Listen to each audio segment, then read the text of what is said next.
तो फिल्म की शुरुआत होती है और हमें एक लैब दिखाया जाता है जहाँ पर प्लांट पौधों को उगाने का काम किया जाता था। यहाँ पर ये लोग जितने भी पौधे उगाते थे उनमें अलग ही किस्म की खुशबू हुआ करती थी।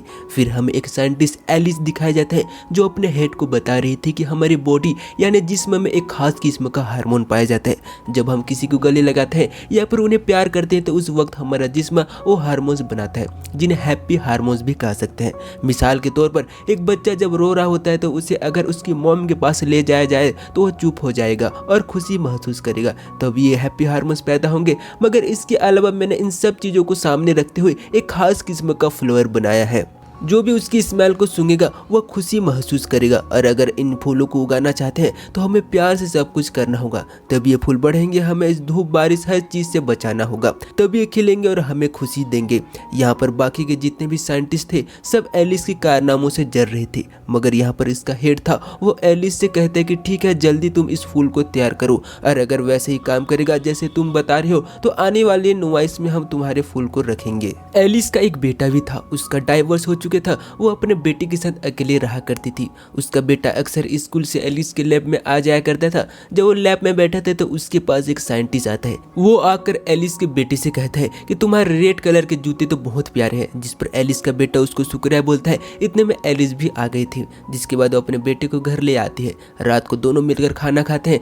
एलिस हमेशा अपने काम की वजह से बहुत ज़्यादा मसरूफ रहा करता था और अपने बेटी को सही वक्त भी नहीं दे पाता था, मगर फिर भी उसका बेटा उसे कुछ नहीं कहता था क्योंकि वो बहुत समझदार था। वो खाना खाते हुए एलिस से कहता है, मॉम आपके लैब में जो साथ में काम करता है जिसका नाम क्रिस है, मुझे लगता है कि आपको पसंद करता है, आपको उससे शादी कर लेनी चाहिए। यह सुनकर एलिस अपने बेटे को क्यूट सी बातों से हंसने लगती है और कहती है कि बेटा अभी तुम इतने बड़े नहीं हो कि अपनी मॉम की जिंदगी के बारे में फैसला करो। एक और लेडी साइंटिस्ट जिसका नाम बेला था वह लैब में काम किया करती थी। उसके पास एक डॉग भी था जिसको अक्सर अपने साथ रखती थी। यहाँ पर सभी साइंटिस्ट के पास लैब का एक्सेस था, यानी कि जब चाहे लैब में आ सकती थी और जब चाहे लैब से जा सकती थी। लेकिन इसके अलावा इसे खोलने का कार्ड मगर बेला के पास नहीं होता है। तब यहाँ पर दूसरा साइंटिस्ट आता है और लैब को खोल देता है। बेला और उसके साथ साइंटिस्ट मिलकर दरअसल ब्लू फ्लावर्स नीले फूल पर रिसर्च कर रहे थे। दूसरी तरफ एलिस और क्रिस हैप्पी फ्लावर्स पर रिसर्च कर रहे थे, जिनके बारे में एलिस ने शुरू में ही बताया था कि क्रिस यहाँ पर एलिस को खाने पर साथ जाने का बोलता है,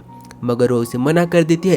कहती है कि नहीं मैं नहीं जा सकती, देखो हम बहुत अच्छे दोस्त हैं, इससे आगे मैं कुछ नहीं चाहती और तुम जो भी सोचते हो अपने दिमाग से सब बातें निकाल दो। घर में एलिस का बेटा उसके पास एक फिश टैंक रखा हुआ था जिसमें वो चींटियां पाला करता था। यह कह ले कि उसकी हॉबी थी, मस्त था। उसका ज्यादातर काम वक्त घर पर अकेले ही गुजारता था, इसलिए अजीब और अनोखे काम करने में उसे मजा आता था। एलिस घर आती है तो जॉय के लिए हैप्पी फ्लावर लेकर आती है। वो अपने बेटे को बताती है कि अगर तुम इसके साथ अच्छे से बात करोगे, इसका ख्याल रखोगे तो यह तुम्हें खुशी देगा। इसका नाम इसलिए मैंने लिटिल जॉय रखा है, जो इस मूवी का नाम भी है। तो कहानी के लिटिल जॉय के खतरनाक फूल की एलिस के बेटों को अपने मॉम की बातें पागलों वाली लग रही थी, मगर फिर भी उसे उस फूल से बातें करने लगता है। लैब में दिखाया जाता है कि एलिस के फूलों के पास जो नीले रंग के फूल थे वो आधे से ज्यादा गल सड़ गए थे, मुरझा गए थे।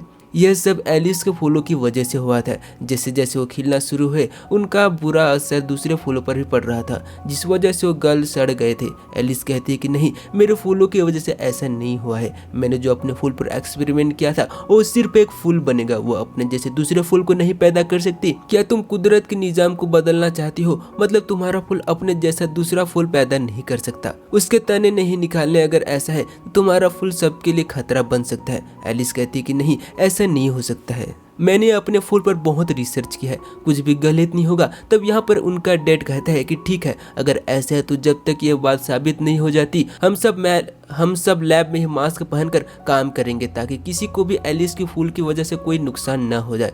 अब उसी समय जितने भी नीले रंग के फूल थे सभी मुरझाकर मर जाते हैं। यह देखकर बेला परेशान हो जाती है क्योंकि उसकी तो सारी मेहनत और रिसर्च बेकार हो गई थी। तभी वो देखती है कि उसका डॉग गायब है। उसे लग रहा था कि कहीं वो लैब में न रह गया हो, क्योंकि जैसे हमें पता चलता है कि बेला के पास जो लैब की चाबियां ही नहीं थी। अब क्रिस जब लैब में जाता है तो बेला के डॉग ने उस पर छलांग लगा दी थी और गलती से वो एलिस के फूलों पर गिर जाता है। उसने उसकी खुशबू को सूंघ लिया था और फिर छींकने लगता है। अब वो डॉग को लेकर बाहर आ गई था। दोबारा से एलिस को खाने पर जाने को कहता है। इस बार एलिस मान गई थी। क्रिस जो खामोश और डरा हुआ महसूस कर रहा था, मगर अब ऐसा बिल्कुल भी नहीं था, वो बिल्कुल बदल चुका था।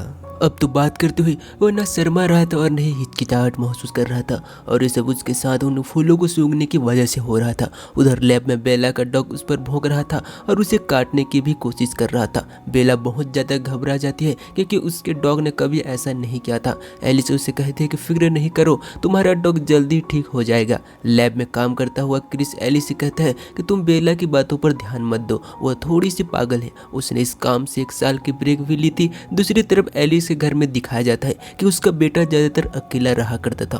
उसने अपने फ़ोन पर एक दोस्त बना ली थी। वह उससे मैसेज पर हर रोज़ बातें किया करता था। वह उसे अपने टैंक की तस्वीर भी दिखाता था जिसमें उसने चींटियां पाली हुई थी। मगर उस लड़के को एलिस का बेटा थोड़ा बोल रहा था, इसलिए उसे मैसेज का जवाब नहीं देती। तभी उसके दिमाग में एक आइडिया आता है। वह उसे हैप्पी फ्लावर यानी कि एलिस ने जो फूल बनाया था उसके साथ सेल्फी लेकर उस लड़की को भेजता है और उससे उस फूल की खासियत बताता है, जिसे सुनकर वो कहती है, ओ आओ, मैं उस फूल को देखना चाहती हूँ। इसलिए एलिस का बेटा उससे मैसेज से इतना खुश था वो पास जाकर उस फूल को सूंघ लेता है। और जब एलिस उसकी मॉम के घर आती है और अपने बेटे को खाना खाने के लिए बुला रही थी तो वह गुस्से में एलिस को जवाब देता है, मॉम मैंने नहीं खाना खाया है, मैं खा चुका हूँ, आप खाएं जाकर। एलिस उसका ऐसा बिहेवियर पर दाव देकर थोड़ा परेशान हो जाता है क्योंकि उसके बेटे ने कभी भी उससे ऐसा बात नहीं की थी। तभी उसके दरवाजे की बेल बजते हैं। एलिस उसे देखकर थोड़ा परेशान हो गई थी क्योंकि क्रिस ने इसे बताया था कि वो थोड़ी सी पागल है। खैर एलिस उसे अपने घर के अंदर आने को बोलती है।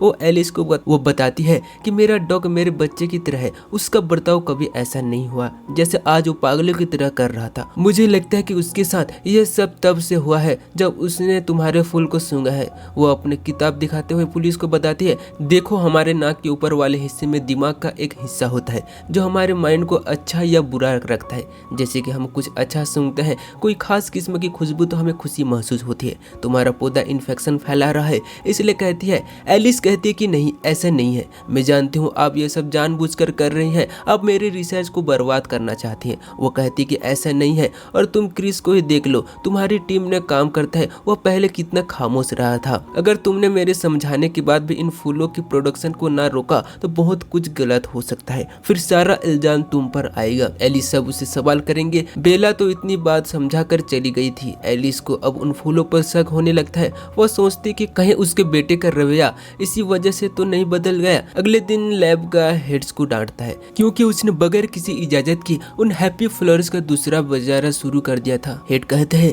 कि इस फूल से क्या निकलता है, वायरस या कुछ और, हमें नहीं जानते, और ऐसी हालत में तुमने और फूल उगाना शुरू कर दिया है। एलिस कहती है कि मैंने एक हैप्पी फ्लावर अपने बेटे को दिया था, उसे तो कुछ नहीं हुआ। ये सुनकर तो हेड और ज्यादा भड़क गया था। वो कहता है कि ऐसा क्यों क्या, तुमने ये उसूलों के खिलाफ है, लैब की कोई भी चीज तुम बाहर नहीं ले जा सकते, और ये भी तुम जब तुम्हारा यह प्रोडक्ट पास भी नहीं हुआ है। एलिस यहाँ अब अपनी ही तरफ से सारी बातें कहने लगती है क्योंकि वो किसी भी कीमत पर नहीं चाहती थी कि उसकी रिसर्च बेकार हो जाए। वो कहती है कि हमारे जैसे फूल और लैब बनाने की कोशिश कर रहे हैं, और अगर उन्होंने हमसे पहले ये काम कर लिया था तो उनका बड़ा फायदा होगा और हम तो पीछे ही रह जाएंगे।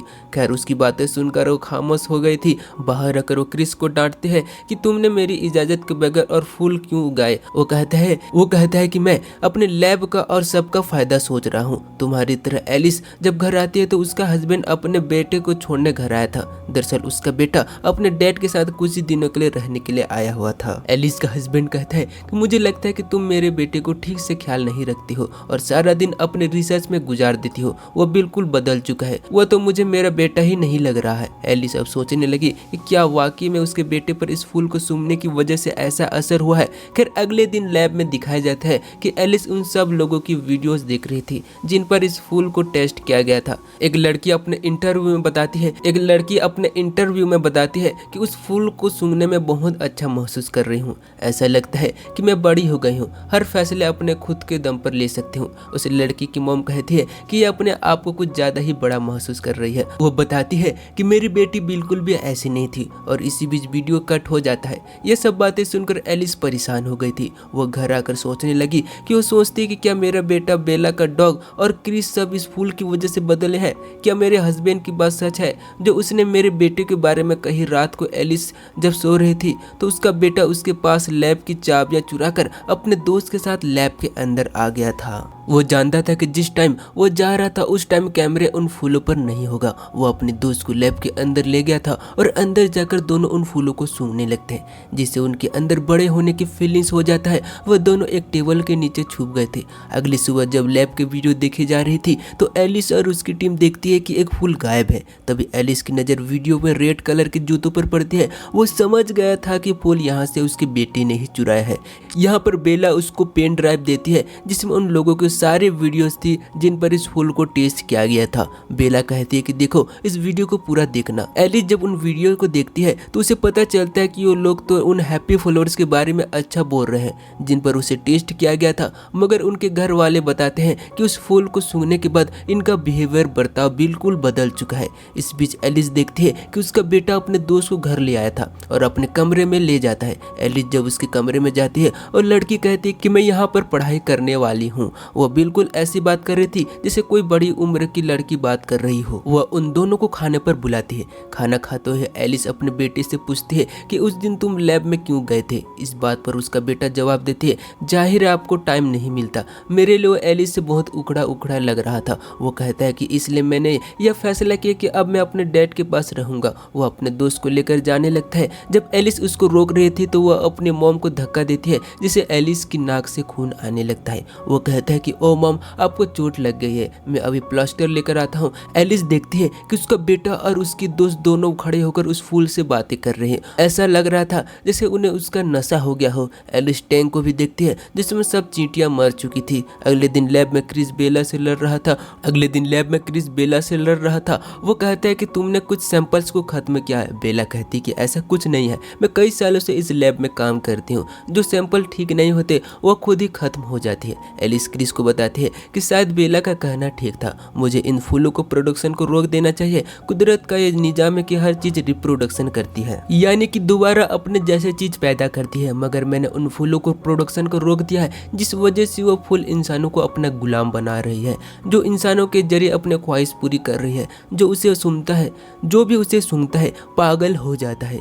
मेरा बेटा बड़ी आदमियों की तरह बात करने लगता है, मुझे इस चीजों को यहीं पर रोक देना चाहिए। क्रिस कहता है कि नहीं ऐसा नहीं है, बिल्कुल भी बेला को तुम तो जानती हो, वो पागलों की तरह बातें करती है और तुम्हारा बेटा वैसे भी बड़ा हो रहा है, तभी ऐसी बातें करता होगा और तुम उसके साथ वक्त भी नहीं गुजारती हो। यह बातें सुनकर एलिस अपने बेटे के साथ वक्त गुजारने का सोचती है। जब उसे स्कूल ले जा रहे थे तो कहती कि वीकेंड पर हम कहीं घूमने चलेंगे। नहीं, मैं अपने दोस्तों के साथ जाऊंगा और मैं कोई छोटा बच्चा नहीं हूँ जो आपके साथ घूमने जाऊं। ये बातें सुनकर एलिस का यकीन अब पक्का हो चुका था। लैब में एक जूनियर साइंटिस्ट जो लैब की देखभाल किया करता था वो आकर बेला को बताता है कि मेरे दोस्त का एक्सीडेंट हो गया है, तो आज रात के लिए आप इस लैब का ख्याल रखेंगे। तो बेला को चाबियां देकर चला जाता है। रात को बेला जब फूलों पर पानी दे रहा था तो कई सारे फूल खिलने लगते हैं। फूलों की खुशबू हर तरफ फैल चुकी थी। बेला ने नाक पर मास्क पहना हुआ था। वो जल्दी से बाहर जाने की कोशिश करती है मगर नहीं जा पाती है। सुबह को दिखाया जाता है कि एलिस जब लैब में आती है तो बेला उससे बहुत ज्यादा हंसकर बातें कर रही थी। वो कहती है, एलिस ओ सॉरी, मैं तुम्हारे फूलों को बुरा भला कहा। दरअसल मुझे दिमागी कमजोर है न, बस इस वजह से ऐसा हो गया है। असल में तो उनमें कोई खराबी नहीं है। मैं उन फूलों की वजह से बहुत खुश हूँ। तुमने सही नाम रखा हुआ था, हैप्पी फ्लावर्स। एलिस को उसकी बातें सुनकर यकीन हो चुका था कि वो फूल कोई खुशी नहीं देता बल्कि इंसान के दिमाग को उलट पुलट कर रख देता है। एलिस अब एक दिमाग के डॉक्टर के पास जाती है जहाँ पर उसे अपने बारे में और अपने बेटे के बारे में बताती है। डॉक्टर कहती कि नहीं ऐसा नहीं है, वो एक फूल ऐसा कैसे कर सकता है। तुम्हारा बेटा बड़ा हो रहा है इसलिए उसका बर्ताव तुम्हारे साथ बदला है। तुम टेंशन नहीं लो, सब ठीक हो जाएगा। एलिस जब घर आते हैं तो देखते कि क्रिस उसके घर पर था जहाँ पर उसका बेटा और उसके दोस्त भी थे। वो तीनों बैठे एक साथ बातें कर रहे थे। एलिस क्रिस से कहती है, तुम मेरी गैर मौजूदगी में मेरे घर क्यों आए। दरअसल इन तीनों ने उस फूल को सूंघा हुआ था। एलिस क्रिस को जाने को कहती है। जाते हुए एलिस को बताता है कि सब कुछ ठीक है, सब नॉर्मल है, सिर्फ तुम पागल हो रही हो। एलिस जब सोचने लगी थी कि वो वाकई में पागल नहीं हो रही हो, अब सोचती है कि ठीक है, वह फूल इन सब बातों की जड़ है, न मैं उसे ही खत्म कर दूंगी। अगले दिन लैब में जाकर लैब के हेड से कहती है कि मुझे गलती हो गई है और आपने ठीक कहा था, ये हैप्पी फ्लावर्स लोगों को खुशी तो देगा, ये हैप्पी फ्लावर्स लोगों को खुशी तो देगा मगर उससे ज़्यादा खुशी भी नशा बन जाती है और इंसान के लिए बहुत ज़्यादा खतरनाक होती है। इसलिए हमें इनकी प्रोडक्शन को यहीं पर रोकना होगा क्योंकि यह हमारे लिए खतरा बन सकती है। जब सब एक जगह पर बैठे थे तो बेला यहाँ पर बताती है कि मैंने उस फूल को नहीं सूंघा था, मैंने जानबूझकर अपने आप को चेंज किया था ताकि मैं लोगों को समझा सकूं कि वो फूल इतना ज़्यादा खतरनाक है। जब एलिस उसके पास जाकर सब बातें पूछने लगती है तो बेला वहाँ से भाग गई। हेड और ग्रिस भी उसके पीछे जाते हैं पर जब वह उसे पकड़ने वाले थे तो सीढ़ियों से नीचे गिर गई थी और वो मर जाती है। अब ये सोच रही थी कि शायद उसने जानबूझकर कूदकर अपनी जान दे दी। क्रिस और हेड आकर जब एलिस को बताते हैं कि उसने उनकी बातों पर यकीन नहीं आ रहा था कि बेला ने खुद को अपनी जान दे दी, बाद में एक मीटिंग बुलाई जाती है। जो हेड उन फूलों को इतना खिलाफ था यहाँ पर बदल जाता है। वो कहता है कि इन फूलों की वजह से बेला की मौत नहीं हो, मैंने खुद उन्हें सूंघा है और बहुत खुशी महसूस कर रहा हूँ और हमें जल्दी उसे नुमाइश के लिए तैयार करना होगा। ये सब बातें सुनकर एलिस हैरान हो गए थे। वो जान चुकी थी कि ये सब फूल के नशे में है। वो रात को जाकर वहाँ का टेम्परेचर कम करती है जहाँ पर फूलों को रखा गया था। जब क्रिस आकर उसे चाबियाँ मांगता है ताकि वो टेम्परेचर को तेज कर सके मगर एलिस उसे चाबियाँ देने से मना कर देता है। तब ये चाबियाँ छीनने की कोशिश करता है और उसके घर में जाकर मारकर उसे बेहोश कर देता है और टेम्परेचर को हाई कर देता है। और जाती है उसने एलिस के मुँह से मांस को भी हटा दिया था जिससे टेम्परेचर हाई होने की वजह से वहाँ पर फूल खिलने लगते हैं और वो एलिस अब सूंघ लेती है।